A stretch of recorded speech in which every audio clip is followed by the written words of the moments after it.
ಪ್ರದೀಪ್ ಈಶ್ವರ್ನಂತವರಿಗೆ ಇದು ಅರ್ಥ ಆಗಲ್ಲ. ಹಾಗಾಗಿ ಅವನ ಭಾಷೆನಲ್ಲೇ ಇವತ್ತು ಉತ್ತರನ ಕೊಡ್ತೀನಿ. ಪ್ರದೀಪ್ ಈಶ್ವರ, ನೀನು ಕತ್ಲಲ್ಲಿ ಕಾಣಲ್ಲ, ಬೆಳಕಲ್ಲಿ ಹೊಳೆಯಲ್ಲ. ನೀನು ಕತ್ಲಲ್ಲಿ ಪ್ರದೀಪ್ ಈಶ್ವರ ಕಾಣಿಸಲ್ಲ ಅಂತ ನಿನಗೇನು ಬರಗಾಲ ಗುರು? ಕತ್ತಲ್ಲಿ ನನ್ನನ್ನು ಹುಡುಕ್ತಾ ಇದೀಯಾ? ಇಷ್ಟು ಬರಗಾಲ ಬಂದಿದ್ಯಾ ನಿನಗೆ? ಗುರು, ಕತ್ಲಲ್ಲಿ ನನ್ನನ್ನು ಯಾಕೆ ಹುಡುಕ್ತೀಯ? ಛೇ, ನಾಚಿಕೆ ಆಗಲ್ವ ಪ್ರತಾಪ ನಿನಗೆ? ನಾನು ಹಂಗಲ್ಲ ಗುರು, ಕತ್ಲಲ್ಲಿ ನನ್ನನ್ನು ಯಾಕೆ ನೀನು ಹುಡುಕಕ್ಕೆ ಬರ್ತೀಯಾ ಅಂತ. ಪ್ರದೀಪ್ ಈಶ್ವರ್ನಂತವರಿಗೆ ಇದು ಅರ್ಥ ಆಗಲ್ಲ. ಹಾಗಾಗಿ ಅವನ ಭಾಷೆನಲ್ಲೇ ಇವತ್ತು ಉತ್ತರನ ಕೊಡ್ತೀನಿ.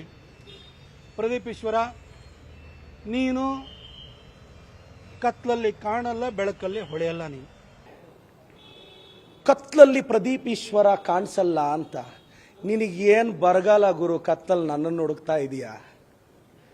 ಇಷ್ಟು ಬರಗಾಲ ಬಂದಿದ್ಯಾ ನಿನಗೆ? ಗುರು, ಕತ್ಲಲ್ಲಿ ನನ್ನನ್ನು ಯಾಕೆ ಹುಡುಕ್ತೀಯ? ಛೇ, ನಾಚಿಕೆ ಆಗಲ್ವ ಪ್ರತಾಪ ನಿನಗೆ?